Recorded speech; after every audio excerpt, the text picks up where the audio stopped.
Right now, you're looking live at the Department of Education. Members of Congress, they're being denied entry into the building. The doors are locked. There's a security guard there.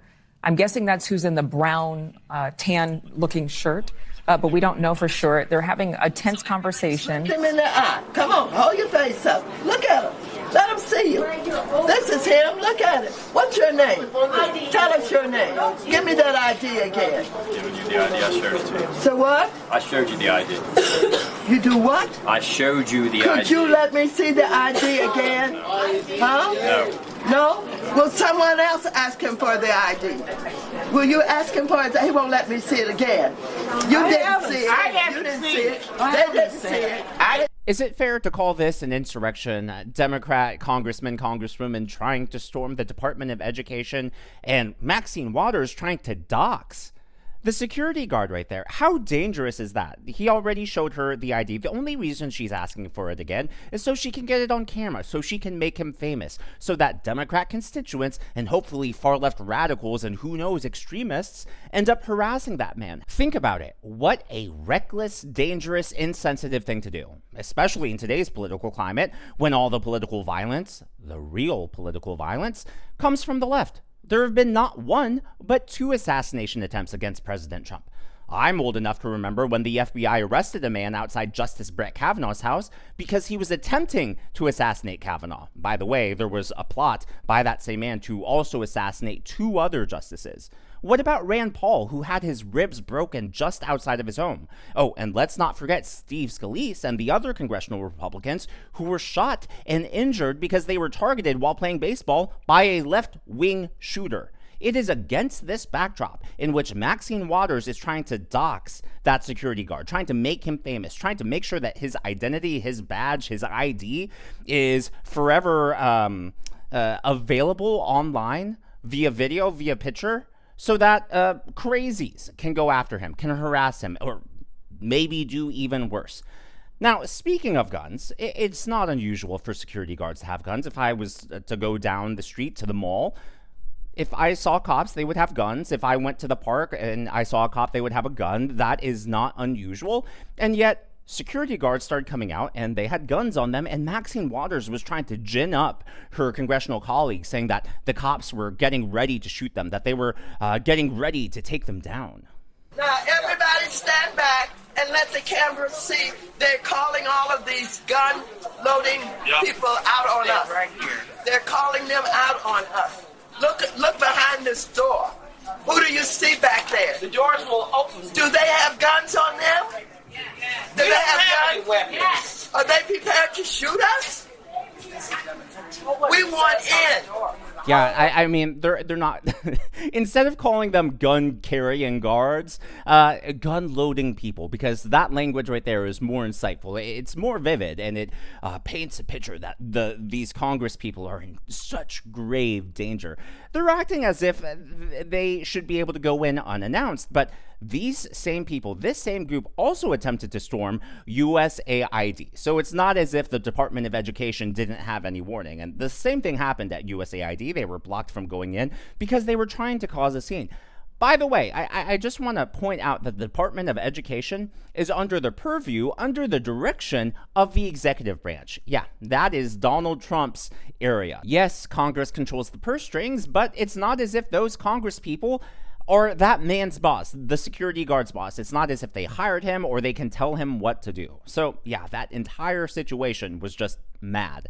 Now, the same thing actually happened a few years ago with Representative Matt Gaetz and Marjorie Taylor Greene. They tried to visit the January 6 hostages in a federal prison because there were reports of inhumane treatment, solitary confinement, torture, just a whole bunch of nasty allegations, and they were stopped from being able to enter the facility.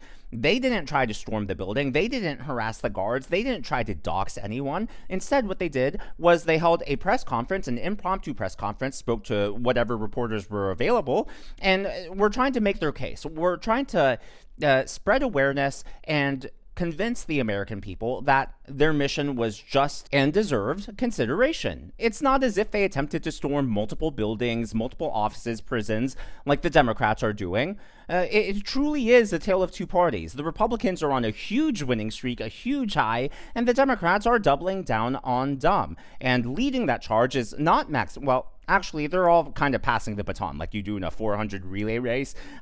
First, it was Jasmine Crockett, Maxine Waters. Now it's Representative Al Green, who has officially attempted to introduce articles of impeachment against President Trump for dastardly deeds done and dastardly deeds that have yet to be done. Apparently, Al Green is a psychic. Who knew? Well, he was taking a victory lap, patting himself on the back, and he appeared on C-SPAN, where a Republican caller called in to chew him out. Too bad Green's psychic abilities didn't warn him this was coming. And I would add this. The president should be impeached. I said that on the floor of the House.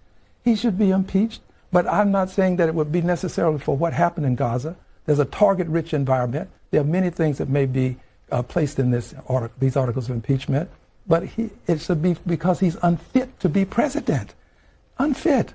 And when these impeachment signs start going up around the country, when people see these signs, I assure you, the pressure is going to be on Congress to do something. Impeachment doesn't mean that he will be removed from office, but it will say to the country that this is what we stand for.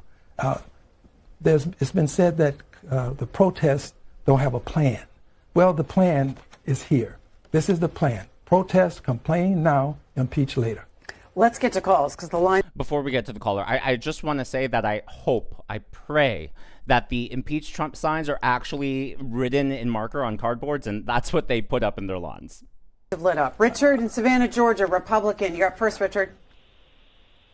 Thank you. I watched you yesterday with the Democrat Party out protesting everything that Elon Musk is trying to do for the American people.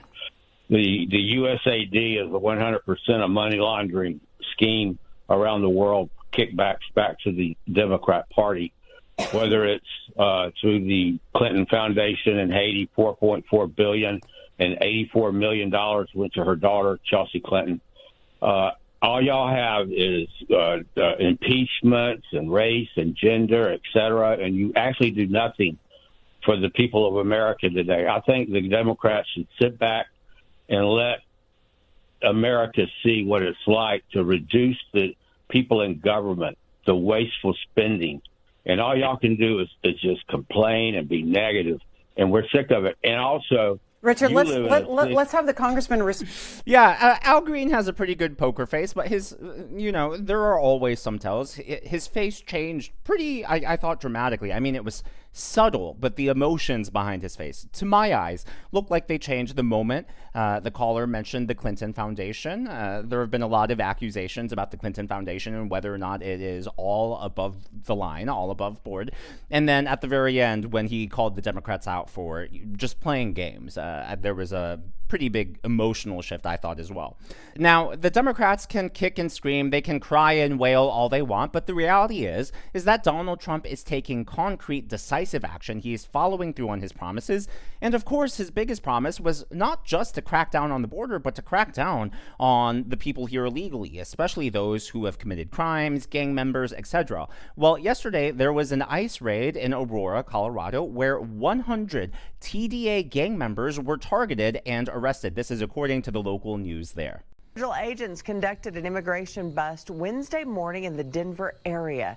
Immigration and Customs Enforcement say more than 100 members of a violent Venezuelan gang are targeted.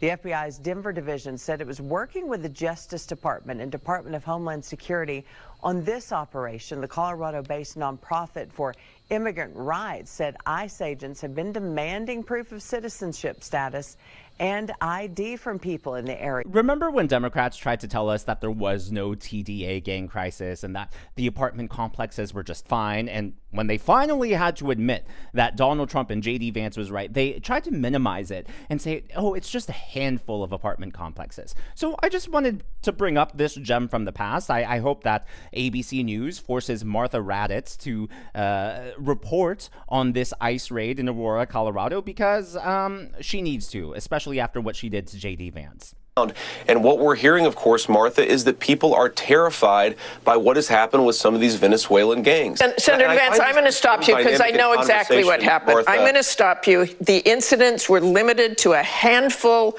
of apartment complexes, and the mayor said our dedicated police officers have acted on those concerns. A handful of problems.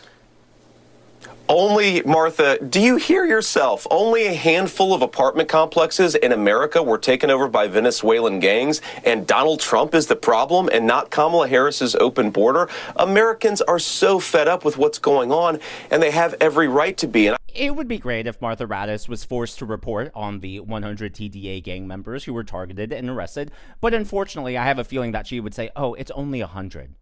Just 100 gang members, no big deal. As if they're not dangerous and a threat and a menace to society. What a joke. No wonder people no longer trust the lamestream media. Now, Politico has been the one media organization in the spotlight this week because of the revelations found during the USAID scandal. Well, Politico hasn't been particularly nice towards President Trump. In fact, I would say they're pretty left-leaning. But immediately after that scandal broke, they published this, which I thought was really suspicious. This guy has energy, talking about President Trump. He might be the oldest president ever to swear the oath, but he's not slowing down. The pace of executive action has been off the charts, and Trump has made public appearances and taken media questions almost every single day. Each EO signing turns into a press conference, every trip on Air Force One an impromptu gaggle with hacks. Trump has dominated every moment of the news agenda. Joe Biden, he is not. The timing of that could not be more, what's the word? Suspicious? Coincidental? There's a word. If you know what word, none of those words are hitting the spot. I'll know the word when I see it. If you think you know the word I'm trying to think of, let me know in the comments down below, and I'll let you know. Trust me, like I have a, like it feels, when I know what word I'm thinking about, it's like, oh, that just hits. It's right. And so if I see it in the comments, I'll let you know, or I'll pin it at the top of the comments, actually. But yeah, like, what are the odds that Politico, who's never been particularly nice towards Trump, all of a sudden has a huge glowing paragraph immediately after this scandal breaks wide open?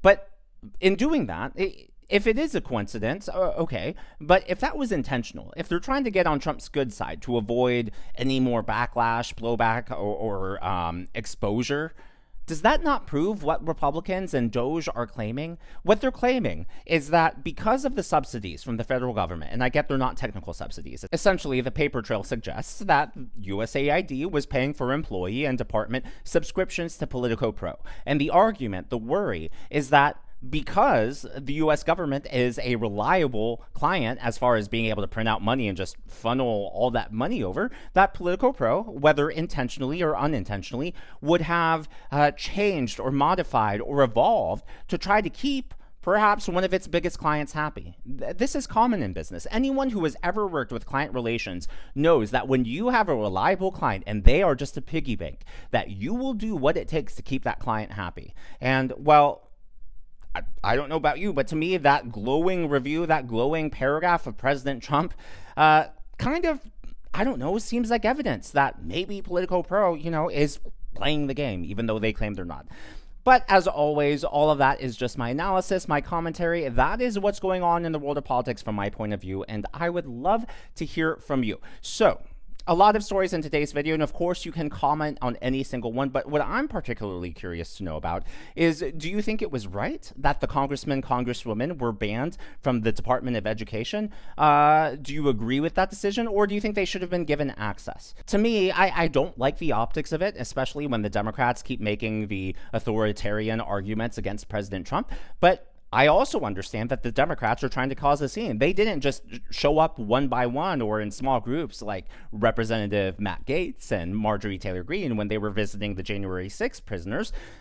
They showed up as a huge group with media, with cameras, with boom mics. They clearly were trying to make a scene, trying to be disruptive. So I get why they were denied access, especially when Trump's appointment for the Secretary of Education hasn't even been through. Like right now, we just have an acting acting chair. We don't have Trump's all of his nominees in place yet. So it's like, what are they even trying to do, the Democrats, other than cause a scene?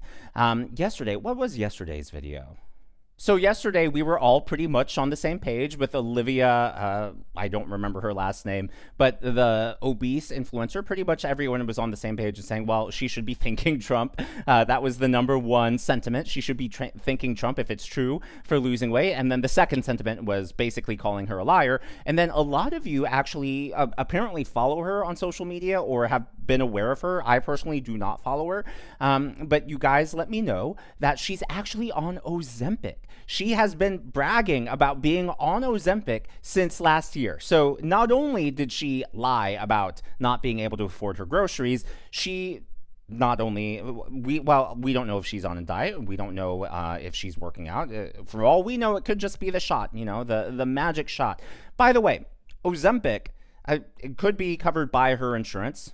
Maybe it's not. And if it's not, that is $800 to $1,200 per month, depending on your dosage, depending on a lot of variables. It is expensive. So for her to claim that she can't afford to eat, yet she can afford Ozempic, give me a break. And then also, I'm surprised I didn't put 2 + 2 together. So thank you for those of you who pointed this out. But she was also lauded for raising $2 million for the Democrat Party. So she clearly is experienced with money and can raise a lot of money. And so it is funny that her big claim was, oh, I can't afford to eat under Trump's economy, so I've lost 50 pounds. So I just wanted to share the overwhelming comments and the consensus from yesterday's video with y'all. If you haven't already, please be sure to give me a thumbs up. I know it's a simple thing to ask, but it really does help me reach more viewers like you. Be sure to smash that subscribe button and to check out one of these videos.